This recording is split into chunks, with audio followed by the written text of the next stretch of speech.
Hello, and welcome back to Nerd News. Today we have a new trailer for One Piece Odyssey, and Ant-Man and the Wasp Quantumania has a new trailer out today.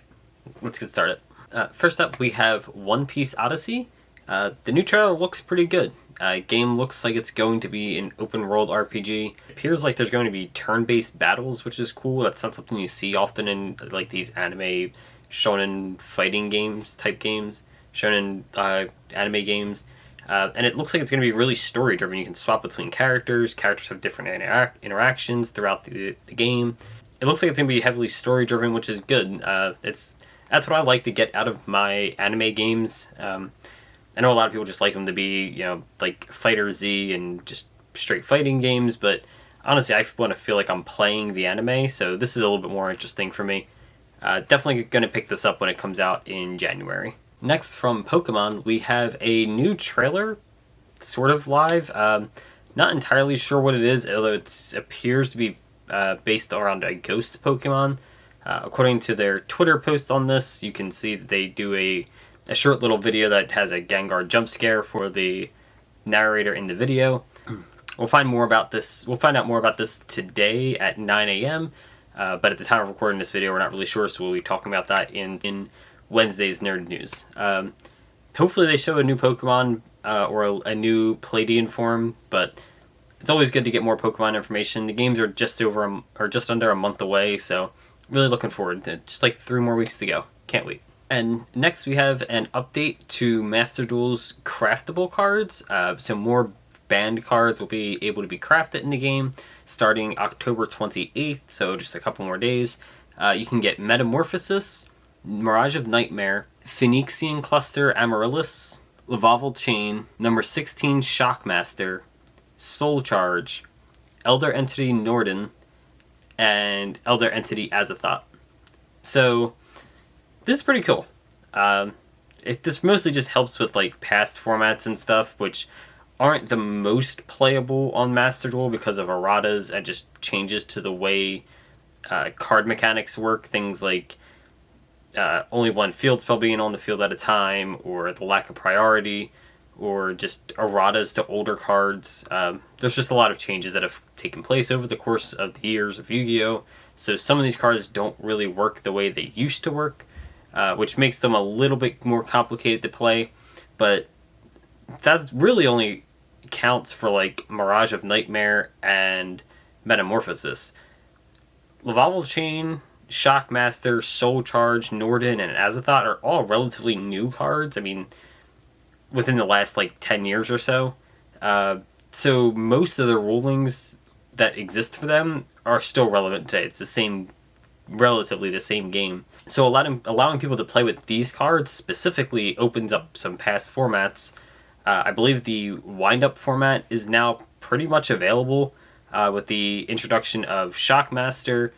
I know, I say wind-up format, the right after wind-up format. There was a solid like 3 formats where Shockmaster was really good before it got banned. But that era of Yu-Gi-Oh!, the 2012, 2013, if I'm not mistaken, format should now be playable because you have Shockmaster. I can't think of anything else off the top of my head that's banned that people would actually care about. Lavalval Chain is a cool one. Azathoth, I don't know anyone who's going to want to play in a format where Azathoth was both good and legal. Maybe if you want to play like Eternal format with Luna Lights or something like that, but Azathoth's kind of a weird one. That's not really anyone's favorite card or format. Norden is a pretty big one that opens up a lot of Zodiac stuff, although again, I don't know if everything for that format is available, but it opens up a lot of it. And Soul Charge is a relatively recent ban. It's only been a few years, so that opens up some of the more recent past formats. This is cool. I think the slow dripping of these is kind of annoying. Like, you should just let us craft them. My guess is that some of these cards just aren't actively programmed into the game to function. So while they technically exist, they just don't work properly, or they're not positive that they work properly, because there's no way to get them. There's no way to access them. So that's my guess, but regardless, it's been a slow drip, but this is a pretty nice batch. I'm not going to use this, but if you're into old formats, this probably opens up a couple options for you. And next up we have the new trailer for Ant-Man and the Wasp, Quantumania. The movie looks really good, at least from this trailer. I believe this is the first trailer we've gotten for the movie, but it still looks good. I have a feeling that Cassie. I have a feeling that Cassie is going to get powers from this movie. They're going to go to the quantum realm. Obviously, through the trailer, you see they goes to the quantum realm. She does not have a suit or anything like that. They're going to be down there for an extended period of time. I have strong feelings that this is going to lead to something with the Young Avengers. Probably going to be her getting powers, because she can do like the same Ant-Man stuff, but without a suit. So that's my guess. But the movie itself, from what we've seen, looks interesting enough. Kang the Conqueror is going to be in it, which is really cool. I think we already knew that, but it's still really cool. Honestly, the only issue I have is the actual visuals for the movie. It looks like Star Wars. Like, the little aliens, the weird worlds. It's cool, but it looks a lot like Star Wars, and I don't really mean that in a good way. As someone who does actively like Star Wars and adores the original trilogy and some of the other stuff, I'm not a huge fan of this look specifically. This looks like the prequel trilogy, but like the worst parts of the prequel trilogy, where everything just looked really green screened and not great. But this is, I believe this is the first time we're actually seeing the movie, so I'm not really going to be too harsh on it. I have doubts that it'll look like this come the time for it to be in theaters. My guess is this is just early development and stuff. Not early development, but this is like early drafts of the effects, and it'll look better in the movies. It'll probably look better in motion, to be honest, but just a couple of the scenes that they showed, most notably when you can just see behind Ant-Man and the Wasp, the planet that's back there just looks off. It looks very green screened, which isn't really great, but I have doubts that it'll be that bad when we get to the theaters. These shows and movies always look pretty rough in the trailers, but usually the actual show ends up pretty good. She-Hulk looked great. The trailer looked a little rough, but they got it by the time the show came out. So, same thing here. It looks a little rough. I have confidence it'll look fine for the actual movie, though. But I liked the second Ant-Man movie. I wasn't really a big fan of the first one, but I did really like the second one, so I'm looking forward to seeing this. My hopes is that he gets to do something a little bit more interesting. My biggest complaint for Ant-Man's movies has been he feels like really inconsequential. Like, the movies don't need to exist. He feels like he could have had one movie introducing him, and then that was it. We never needed another Ant-Man movie. I don't think we actually needed the second movie, other than to say that he's in the quantum realm during the Infinity War. So I feel like that could have just been like a footnote in Infinity War, and no one would have guessed it, or no one would have questioned it. But regardless, I just hope they give him something to do, and honestly, with him coming into contact with Kang, I feel like this is going to give him something to do. And I really like Ant-Man, at least in the movies. I really like Paul Rudd's portrayal of Ant-Man, so him getting something a little bit more interesting to do is going to be great. That's what's selling me on this. But this is until February 17th of next year. Right now, I'm just sticking to looking forward to Black Panther. That is in like a couple of weeks, the same weekend as Pokemon, so I'm looking forward to that more right now, but this is nice to have in the background, I guess. And lastly, we have Bleach Episode 3 premiered yesterday at 11:30 a.m. and it was good. It was a very solid episode. I'm going to try to stay relatively spoiler-ish free, but I can't keep it entirely spoiler-free for this one, sorry. I feel like the last two episodes I've done an okay job at not spoiling the whole episode or future events, but so this one's probably going to have a little bit of spoilers, but I'm going to try to keep it a minimal, but spoiler warning from here to the end of the video, because after this, the video's over. I only do this at the end, just in case I do spoil anything. In this episode, we see Ichigo fight the Quincy dude. Can never remember this guy's name because he's not very important to the story. He's kind of out of it after this opening little section. He's very not quickly dealt with, but he's out of it after this opening section. So he's not super important, but we do get a couple of big things from this battle with him. One, we learn about the Quincy's being the antagonist. We learn about the Sternritter and having the the Let's Steal, the Volstendig.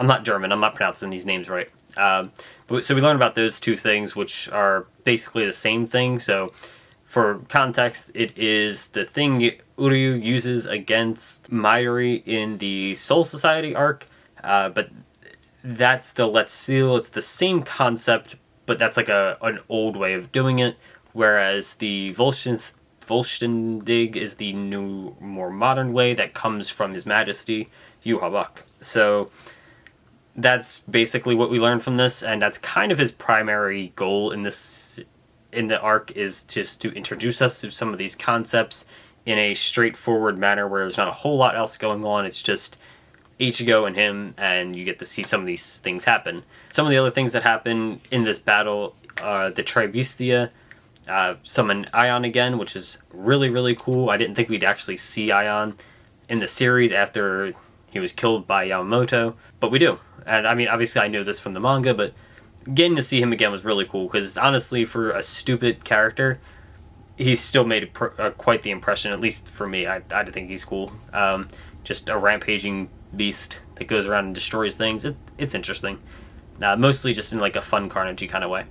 But he also gets like literally ripped apart in this episode, with his face and skin and everything just torn right off, as he's absorbed by the Quincy dude. So that's really cool. Very gruesome scene. Very good. They did about as good a job at animating that as I expected. Not that the scene seemed like anything would be, super difficult to animate or any more extreme than any other animation, but I thought they were going to have to tone that way down, and honestly, it doesn't seem like they toned it down very much. It was still pretty gruesome, and that was great. You also see Ion's body kind of grow onto the Quincy, which is pretty cool. Again, it looks kind of gross, and that's neat. I like that. The body horror here is good. At this point, we are up to the first invasion. Spoiler there, I guess. But this is the first invasion, and I'm kind of disappointed where they left off with just the Quincy arrival in Soul Society.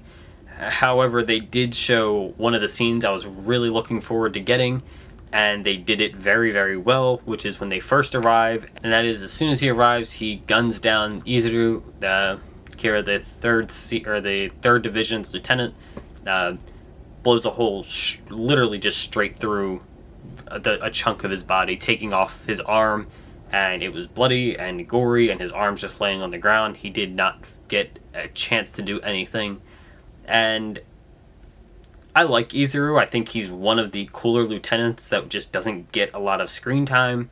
I think his Shikai is really, really cool. I would have loved to see more from him.